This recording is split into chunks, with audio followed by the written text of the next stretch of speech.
अस्सलाम वालेकुम। मैं उम्मीद करती हूँ आप लोग जहाँ कहीं भी इस चैनल को देख रहे हो इंशाल्लाह खैरियत से होंगे।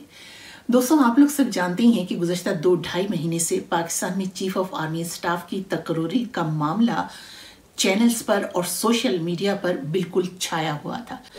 बहरहाल ये एक बात जो है बज़ाहिर तो ख़त्म हो गया, लेकिन अपने पीछे बहुत से सवाल छोड़ गया है।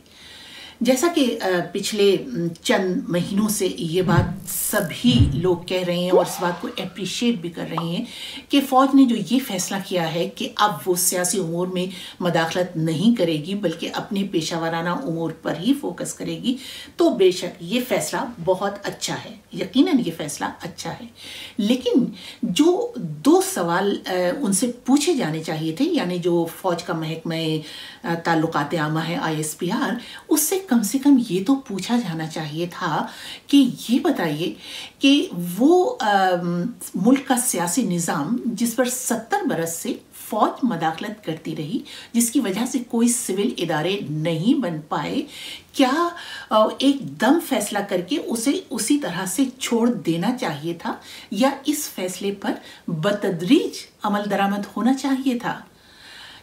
और इसके लिए कोई कुछ मोहलत दी जाती और कोई ख़ास मौका इसके लिए ढूंढा जाता जिस पर ये पूरा निज़ाम जो है ये अपने कदमों पे खड़े होकर आगे बढ़ता। और बेहतरीन मौका ये था कि जो मौजूदा हुकूमत थी, यानी तहरीक इंसाफ की PTI की हुकूमत थी, उसको अपने 5 बरस मुकम्मल होने दिए जाते और जब ताज़ा इंतखाबात होते, नए इंतखाबात होते, तो उससे पहले फ़ौज ये ऐलान करती कि अब फ़ौज बिल्कुल कोई मदाखलत नहीं करेगी, अब पार्टियों को अपने अपने पाँव पर खड़ा होना पड़ेगा और ख़ुद इलेक्शन जीतना या हारना होगा।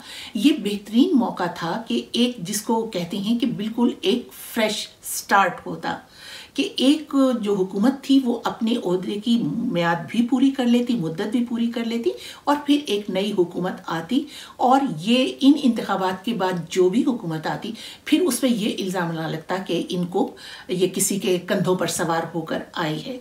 तो इस फैसले पर एक अच्छा फैसला, उसके नताइज वैसे नहीं निकल सके जिसकी वजह से ये फैसला हुआ, बल्कि जनरल बाजवा मुल्क को मज़ीद इंतशार के सुपुर्द करके गए हैं और तारीख़ में ये उनका जो ये अच्छा फ़ैसला है वो इस इंतशार की वजह से अच्छा फ़ैसला नहीं रहा।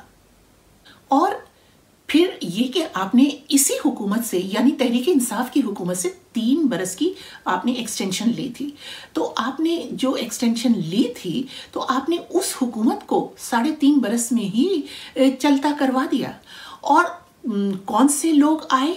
वही लोग आए जिनके लिए पिछले 40 बरस से ये बयानिया फ़रोग़ दिया जा रहा था कि ये करप्ट लोग हैं और ये जो हुकूमती निज़ाम है वो इसलिए अपनी जो है सही डगर पर नहीं आता क्योंकि ये लोग सब, इनमें से ज़्यादातर लोग करप्ट हैं। इसी बयानी के साथ इमरान खान भी हुकूमत में आए थे।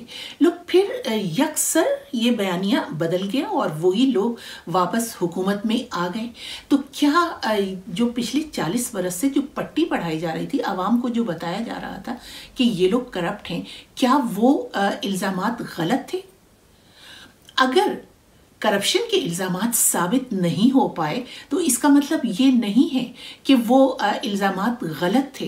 करप्शन तो वहाँ पर फैली पड़ी है, वो तो नज़र आती है। मुल्क जिस तरह से तबाही के दहाने पर खड़ा है, करप्शन और नाअहली तो नज़र आती है। तो अगर वो इल्ज़ामात साबित नहीं हो रहे तो इसका मतलब ये नहीं था कि करप्शन नहीं थी।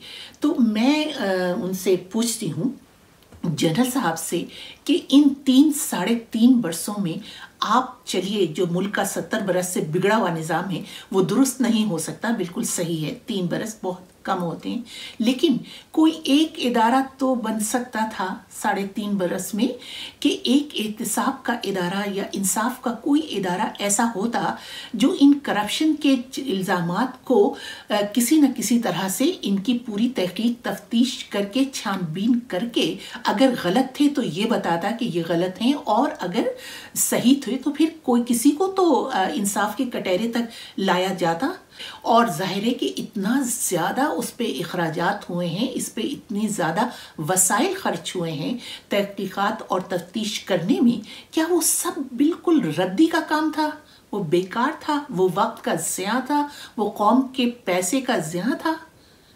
काश कौम को इसका जवाब मिल सके कि आखिर पीटीआई की हुकूमत को अपनी मियाद पूरी क्यों नहीं करने दी, और इस दौरान जो तमाम करप्शन के केसेस थे उनको पाए तकमील तक क्यों नहीं पहुंचाया जा सका।